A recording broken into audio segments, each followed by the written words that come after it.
Welcome back to Coffee and Conversation. Now, for all you Audie fans, he is on the kitchen table, sunning himself in the window because that window, interestingly enough, faces west, so he gets nice afternoon sun. And in the mornings, he'll go into the bedroom because that window faces east.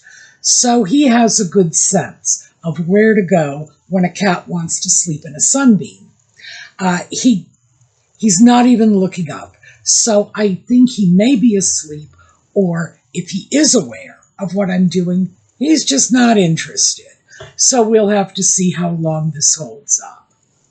All right, we're going to take a quick look at the intro, and this is your chance to grab a cup of coffee, settle yourselves in, whatever you need to do, and can do in 22 seconds. And then we'll be back and get started.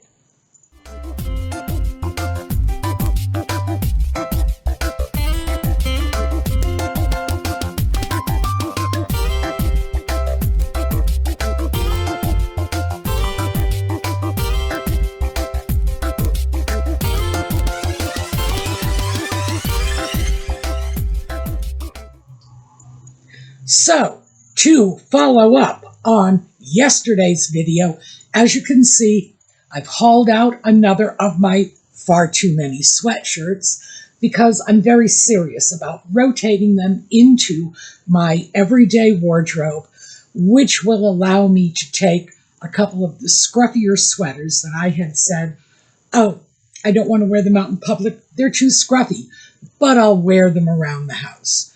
And I will be able to donate them, which would be a good thing because they may be scruffy by my standards. I don't know if they're scruffy by anyone else's. I would think so, to be honest.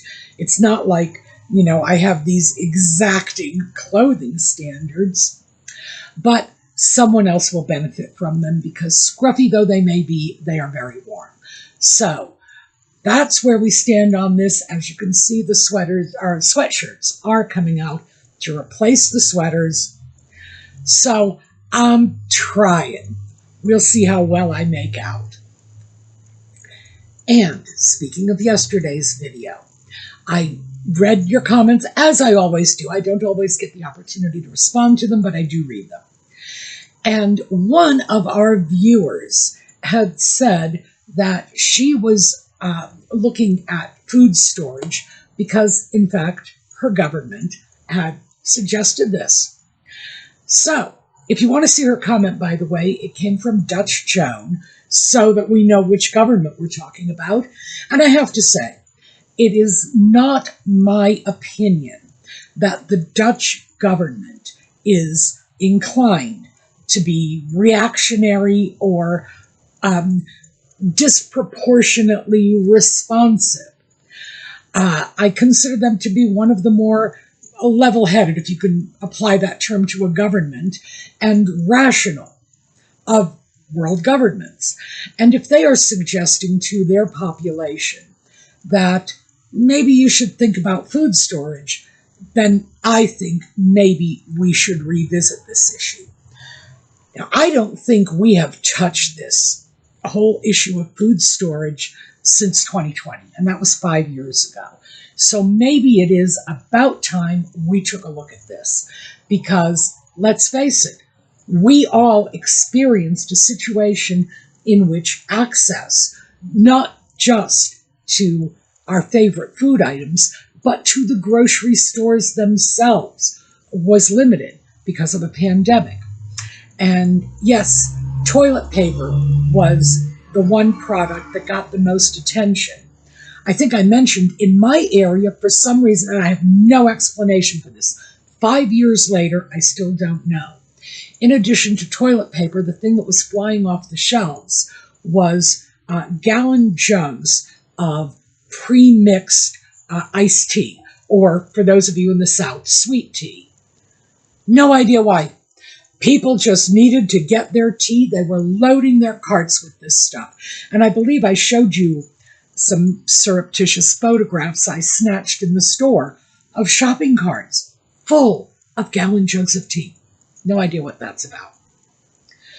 But I think most of us would have been a little more comfortable, first of all, if we had a little more toilet paper on hand. And secondly, if we did not feel the anxiety that comes from believing that you're not going to get your favorite brand of, I don't know, Progresso soup, or your favorite brand of frozen vegetables, or for some of us, that you're not going to be able to get out of your house and find a grocery store that's open so you can get anything at all. And most of us would have been a little less anxious if we didn't have to worry about that. So, having said that, I do want to make it clear that, in case you weren't aware, I am not a prepper. That is not who I am. I do not, wish to flee from society, live up in the mountains, and wait for the latter days. It's not what's going on here. This is just some sensible advice for those of you who might find it prudent to lay by a little extra food. You never know. And our grandparents routinely did this. My mother, my mother, who would drive across town to save 3 cents on a can of peas. When she could get a deal like that, she'd buy a whole case and bring them home. And by the way, to this day, I cannot abide canned peas. It's like, if you throw a plate of canned peas in front of me, I would rather starve than eat it. Just saying. So much for my mother and her savings. But she was born in 1929. She grew up in the Great Depression. She was a young woman in the First World War. Second World War, I'm sorry, I'm making my mother older.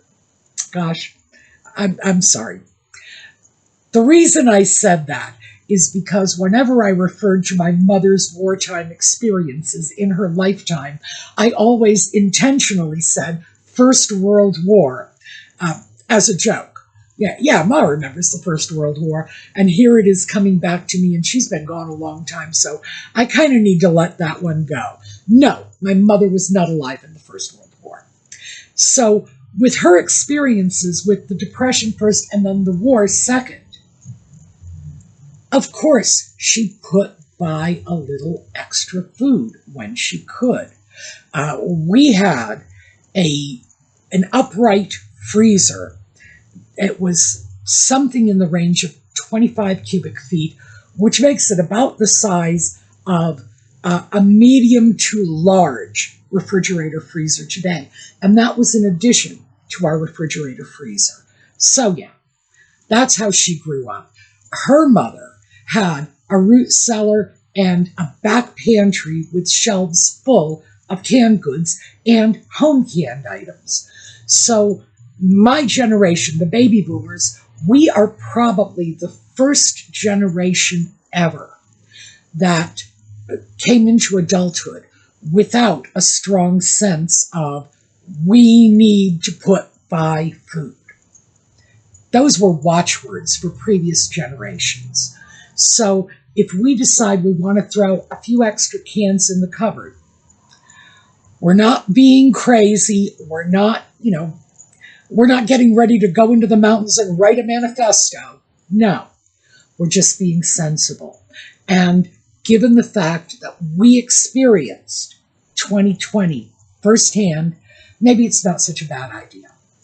Now, having said that, full transparency, I have almost nothing that is in my food storage because I recently cleaned out my cabinets. And as you know, because I embarrassed myself by sharing this with you, I had things that were out of date by 6 years or more. I think, 2019, I think, was the oldest item I had. So I had to get rid of a lot of things because somewhere along the line, I mislaid the cardinal rule of food storage, and it's very simple. Store what you eat what you store. It's just that simple. So if you want to put food aside for a rainy day or a COVID day or a prices have just escalated out of control, so you might as well grab things now while they're on sale. If that's what you want to do not get trapped in that mistake of buying things specifically for your food storage. Buy the things that you ordinarily buy and eat. That's what should go in there. Now, if, like me, you do not have a lot of canned or packaged food, and I don't, I prefer fresh produce if I can get it. And believe me, if I can't, I'm not going to go to canned peas. But I prefer fresh produce, and I prefer meat and fish products to come out of my freezer. Although I absolutely have cans of things like sardines in there. I really do. But I do not have anywhere near the amount of food I had. For example, going into 2020, I was not panic-stricken at the thought of not being able to get to the grocery store. I was pretty sure I could live out of my cabinets and my freezer for at least a couple of months, which would be, well, let's face it, if whatever the situation is going on in the world, if it hasn't been resolved in a couple of months, we've got more pressing issues to worry about than whether or not we have canned peas. So I will say this, I did not practice what I was preaching when I was putting aside food storage. Now, for the most part, I did, but I still, when I went through the food storage to get rid of things, I found things that I do not customarily eat, that I simply put into food storage for no better reason than because it was in a can. So when I started looking at scaling down that food storage to make sure everything was cycling through and nothing was stale dated, I found that I had a lot of peculiar things like canned ham product. Not even sure what possessed me to buy that in the first place. And I looked at that and thought, am I ever actually going to eat this? You know, it's still good. It doesn't have an expired date. But if I'm not going to eat it, I don't think I ought to be giving it to a food bank either. So I had to rethink that. And I do know that that's not the way I'm supposed to do it. But I got lazy. And also, I believe that canned ham, processed whatever, was something I picked up in 2020 because of that sort of general anxiety that most of us did have about, we don't have toilet paper, you know, or around here, we don't have iced tea. I think I was anxiety buying when I picked that up, because there are many other things that I do eat. Similar products that come in cans. Tuna fish. I eat tuna. Why didn't it occur to me to grab a few extra cans of tuna instead? Well, I think the fact is, like I say, I was anxiety buying. And to be fair to myself, so that I don't come off like a complete crackpot, it was very few items like that. Very few. I didn't have to go through and say, my goodness, you know, I'm going to be getting rid of hundreds of dollars worth of food. Nothing on that scale. It was a few cans. So if you feel you need to put something in your food storage that will cover your protein needs, and that was clearly what I was thinking about with this canned meat product, take a look at the kinds of canned protein items that you are already consuming. For example, do you like baked beans? I do. I'm from Boston. It's a rule. You have to. I'm like, seriously. You go into Boston and the first question they ask you is, do you like baked beans? If no, go away now. I do like baked beans. And baked beans are a good source of protein.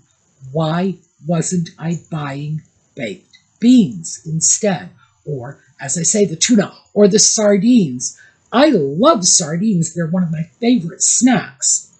And I should have been buying those items, not a can of some kind of ham product that I had never picked up before in my life. Hadn't done it. So that is actually the essence of store what you eat and eat what you store. If you're buying things for storage that you do not routinely eat, that you might not even like, then part 2 is not going to happen. And that is not to just pack your food storage away in the back of a closet and forget about it. Take things out and incorporate them into your daily, weekly, monthly menu planning. So, if you are planning to go grocery shopping next Thursday, say, and I don't know how often you folks grocery shop.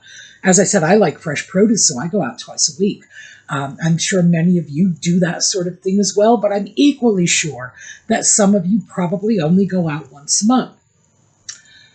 A few days ahead of grocery shopping day, you go into your food storage, you haul out a few cans, stack them up somewhere in the kitchen so they're handy, because you don't want to have to go, trolling around in the back of a closet every time you want to make something. Pull out those cans and add those items to your grocery list. So you're using up the old ones, but you're replenishing. Don't be afraid to do a little experimenting with new items that you might not have purchased before, but you might want to try.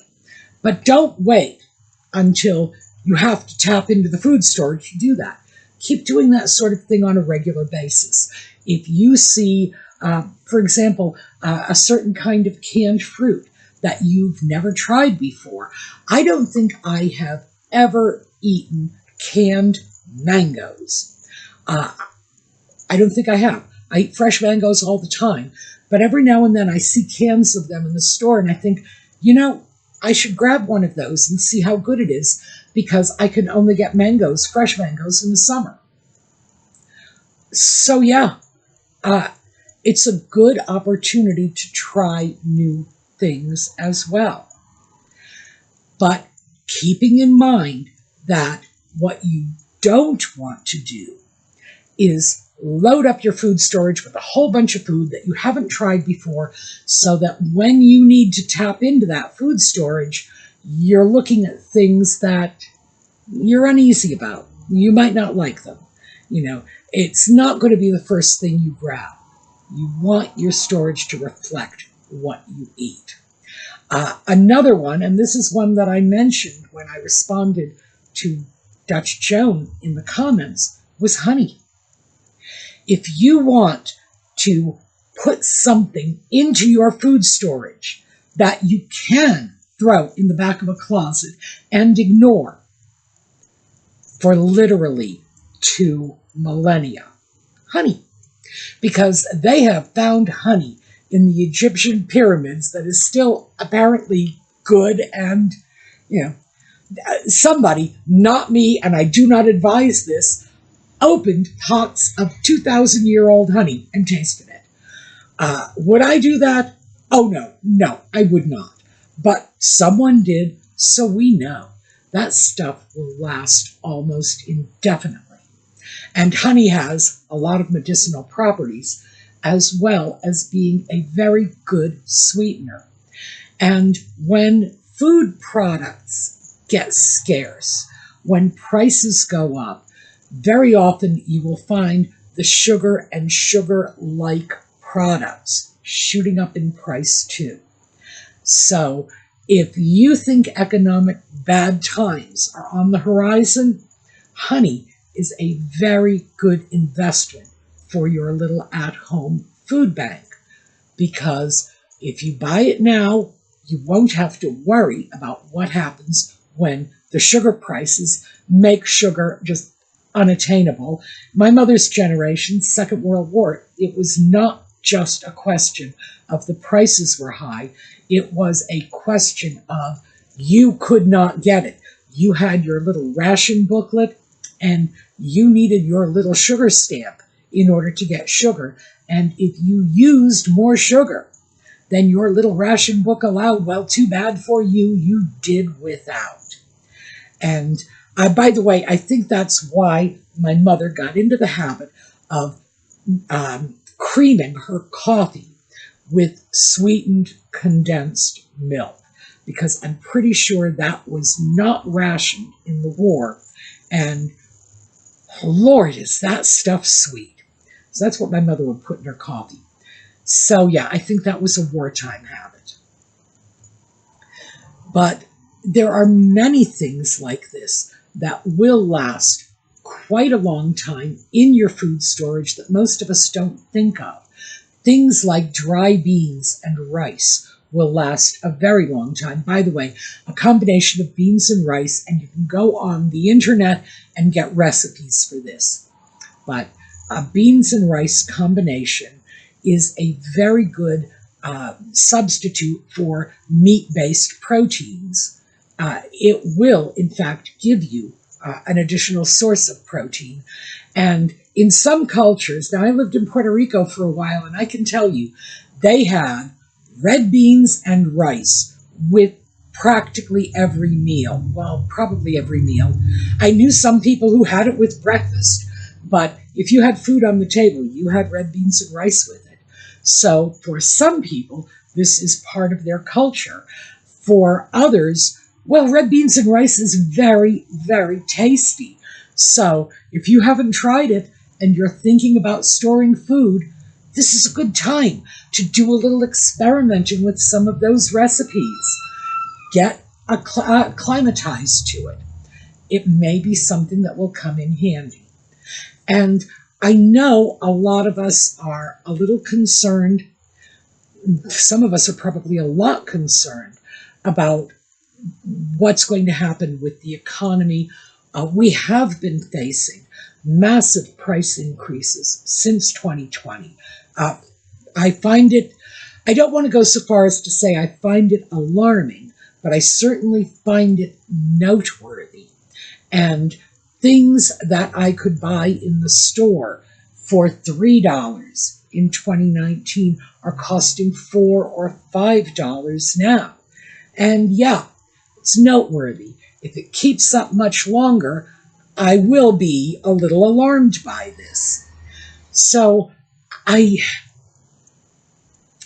would not want to encourage anyone to get into a doomsday preparation mentality. But by the same token, I would not want anyone whose welfare I cared about to ignore the value of having some food put by. Our parents didn't, our grandparents didn't, and I don't think we should either. So, what do I think is reasonable? Well, I don't know if I would go as far as the Mormon Church does, and they say you should have a full year's worth of food set aside. I think it's a year.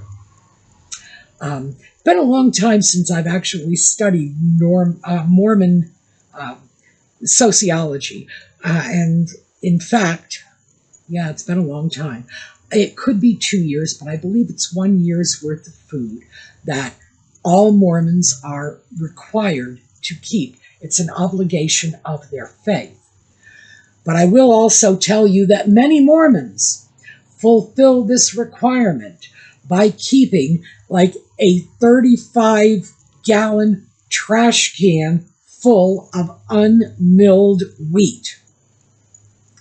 That theoretically is a year's worth of food, but it is not a year's worth of food you're going to be able to easily access unless, you have a mill nearby to grind this wheat into flour. So I would say, no, that's not a good plan. That's certainly not a good plan for any of our Mormon friends. So if we've got Latter-day Saints listening, please don't do that. Please don't do that. Yeah, it may be technically complying with the dictates of the church, but it's just not the most sensible thing for you to do. Now, having said that, I will tell you that wheat can last, well, not quite as long as honey, but we're definitely getting up there. So unmilled wheat has an almost indefinite storage life.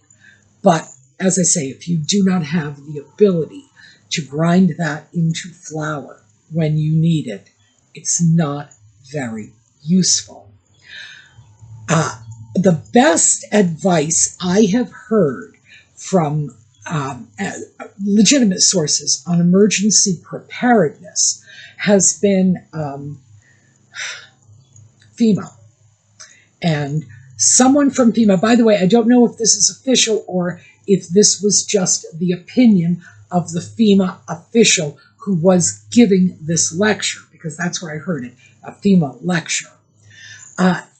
They had said that 2 weeks is about the minimum food anyone should have in their homes at any given time. So think about that. Do you have enough food in your cupboards, in your freezer right now to last you 2 weeks? Could you comfortably get from where we are now until, well, practically the beginning of June? If not, you might want to consider getting a few more cans of something or a few more packages of frozen vegetables. That was minimum. Maximum was about 2 months. And the FEMA official had said that the government will resolve virtually any issue well within 2 months, so that 2 months is sort of the extent of the time you need to worry about.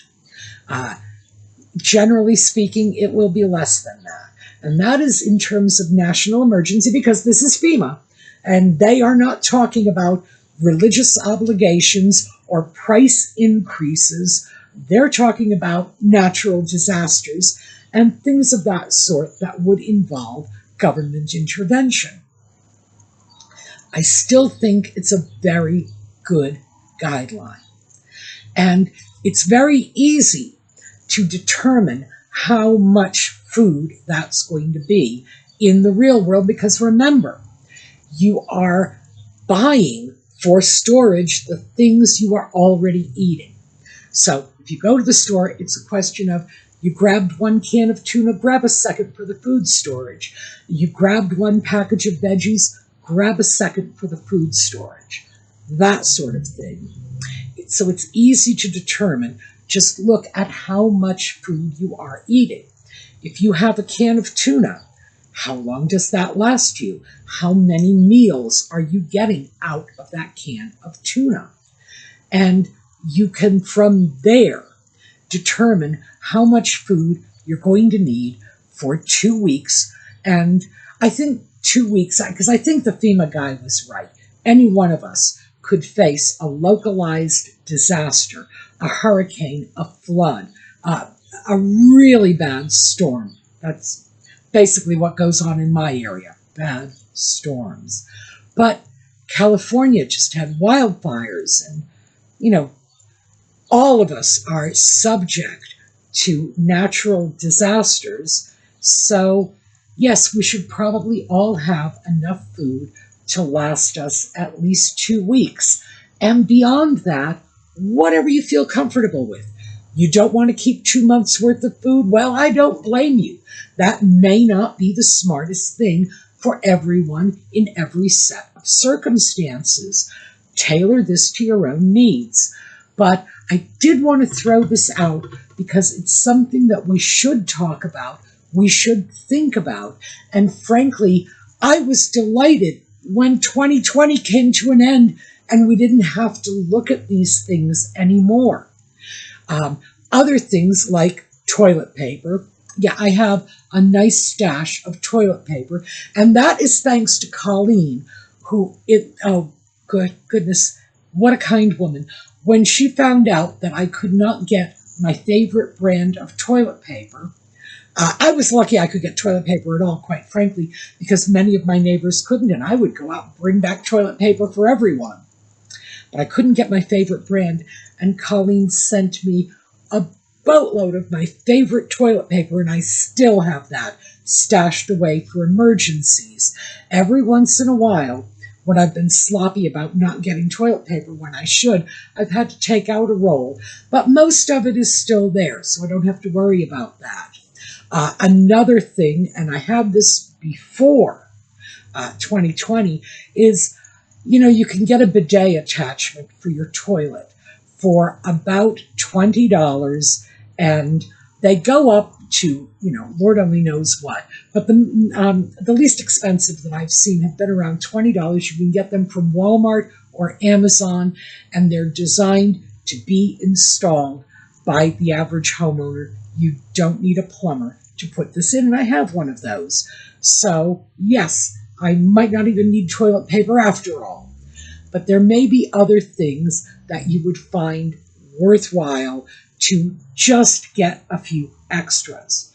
For me, obviously my favorite brand of toilet paper, because I do have a favorite, my favorite brand of facial tissues, because it's not Kleenex, even though I'm tempted to say my favorite brand of Kleenex. No. So I usually make sure that I stay at least 3 boxes ahead with my tissues.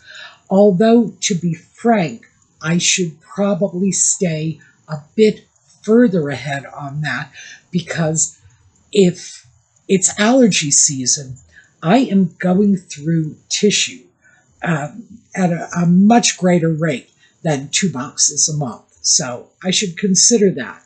But there are other things that are inherently disposable, that are consumable but not food, that we might want to take a look at. As I say, for me, my favorite toilet paper, my favorite facial tissue, baby wipes. That's another thing I've always kept, which is why I could afford to go out, buy toilet paper, and give it to the neighbors. Because if I wasn't getting my own brand, I had a bidet and I had baby wipes. So there are all kinds of things like that we may want to be aware of. I need to stay a little bit ahead on the cat food too. And I have not actually actively considered that in my food storage, in part because Audie can get his own dinner if he gets hungry enough. But it would be nice to have cat food for him. So I'm thinking I should probably stay at least a full bag ahead of what I need, just to be safe.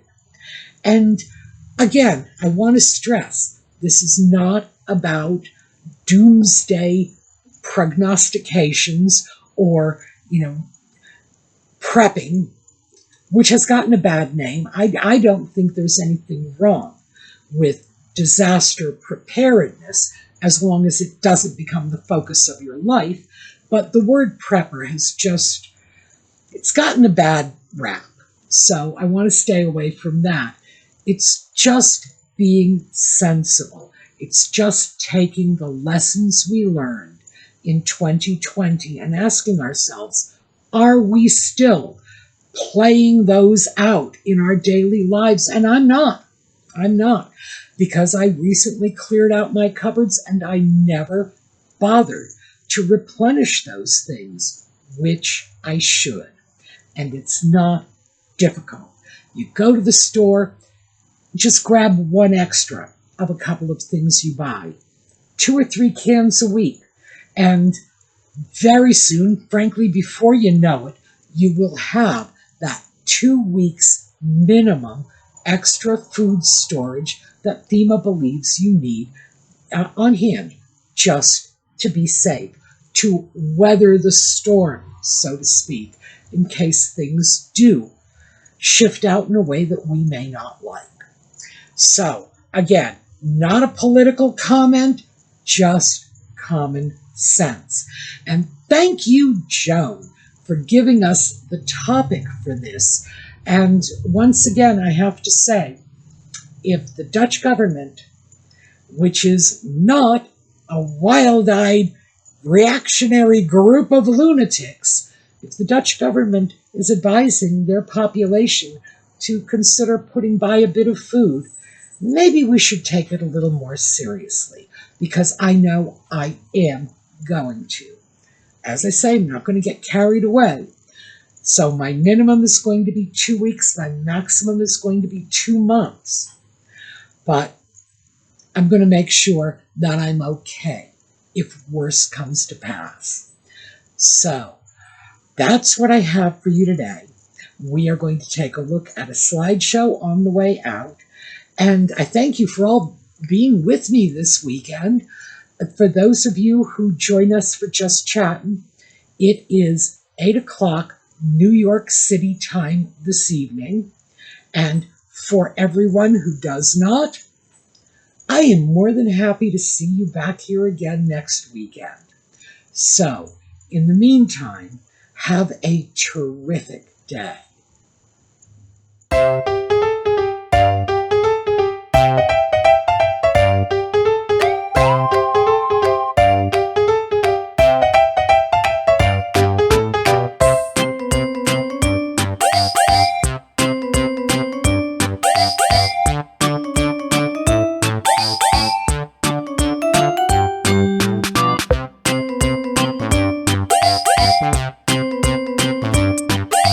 Bye.